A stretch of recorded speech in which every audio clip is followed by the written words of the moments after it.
Hello again, everyone. It's Todd Staruch, the Horror Nerd, here at the first ever Classic Rewind Weekend here at the Showboat Hotel in Atlantic City, New Jersey. I am having a blast, and it is about to get better because I have the privilege of standing here with Miss Heather Matarazzo. Heather, how are you? I'm great. How are you? I am doing great. So how's the show been for you so far? It's been excellent. I lubricated my hips. As we know, this is the actress lap dance. We're just having a good time. Lubricated your hips. You know, just... There's a sentence I didn't think I'd hear today. It's not a sentence I thought I'd say. Fair enough. So I don't even know where to begin. You know, I was looking at your banner behind us here, and there's just so many iconic things you've been in. But like I told you before the camera rolled, I heard you were going to be here.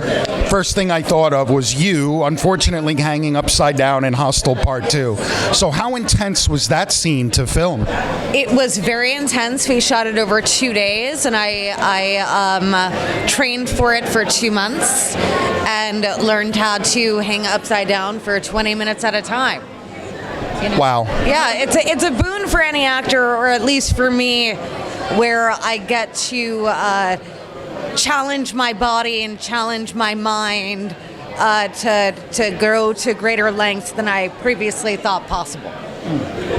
So, as you know, obviously, the Hostel movies in general are very intense. Is horror something you were interested in, or was it just like, hey, I'm going to audition? It's just another gig. I mean, what made me interested in the project, especially, was Quentin Tarantino, and then that death scene. I mean, that's a boon for any actor, you know. And luckily, Eli felt the same way, and Quentin felt the same way, and we just got to have a lot of fun in Prague. There are some awesome locations in that movie. Yes, I know. A free vacation, and I get days off, and I can wander, and you're paying me? Yes. Very, very cool. So let's talk real quick about Welcome to the Dollhouse. It's obviously also very intense. How, as an actor, do you get yourself into that kind of a mindset to play in such an intense role? Honestly, it's for me. It all starts with the script. If you've got a solid script, and I can feel the energy of the character off the page, it's easy to slip into. So I feel to a certain degree I have the easiest job in the world. Whereas on the other hand, if you have a script that's then you've got and you've got holes in the script that are the size of Swiss cheese, you've got to work a little harder. But I'm very fortunate that Mr. Solondz is such a brilliant mind and didn't really leave anything up to the imagination and trusted that I could do it. And you know, it was like butter on toast. Interesting. And so when the shooting day is over, is it difficult to then kind of wind down from that?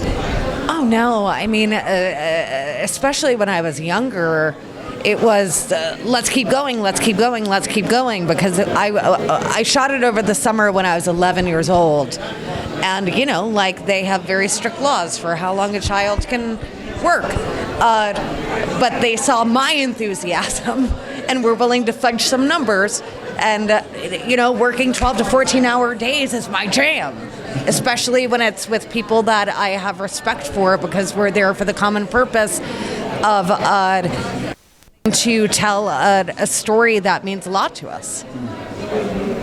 Interesting. So again, you have many varied roles. Do you have a particular favorite, or do you have a particular memory or anecdote that stands out from any project you worked on? I mean, I don't have a favorite project, because that's like asking me to pick like a favorite child. You know, every single project that I've done has helped me grow either personally and or professionally as an artist and a human being.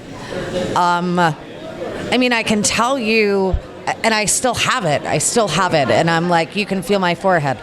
When we were doing Welcome to the Dollhouse, there was a scene that ended up being cut, and it's me and Angela oh my God, I'm gonna shoot myself in the face. The woman that played my mother, Angela Pietro Pinto, that's it. And she is doing laundry in the scene, and she finds the note that I didn't give to the neighbor for Missy.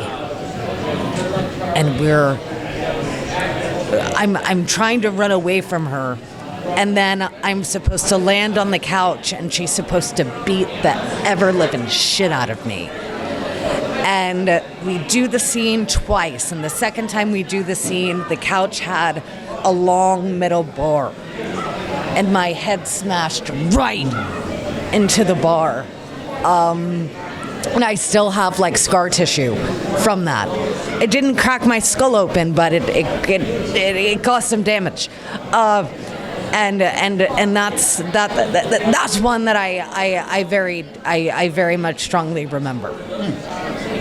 Interesting. Very different film. I guess so. Yeah. Wow. Yeah. So Heather, one question that I always like to ask everybody is, if you were allowed to give one piece of advice to an up and coming actor, what would it be?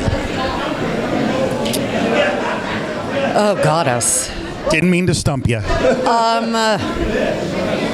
Be yourself. Be yourself. Even if you don't know who or what that is yet, like the work starts not on a sound stage, it doesn't start on a set, it starts in your life.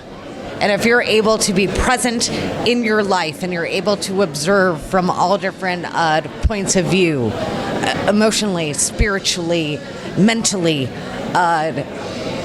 you'll have riches that can never be taken away from you. So just mine life as much as possible. Words of wisdom. Thank you. Any final messages you'd like to give to the fans out there? Vote in November and fuck white supremacy. Fair enough. Heather, thank you so much for a few minutes of your time. It was an absolute pleasure to get to talk to you. I wish you much success in all your future endeavors. Hope you have a great rest of the weekend here. Heather Matarazzo here at Classic Rewind Weekend. Todd Staruch, the horror nerd, signing off. We will see all of you in the next interview.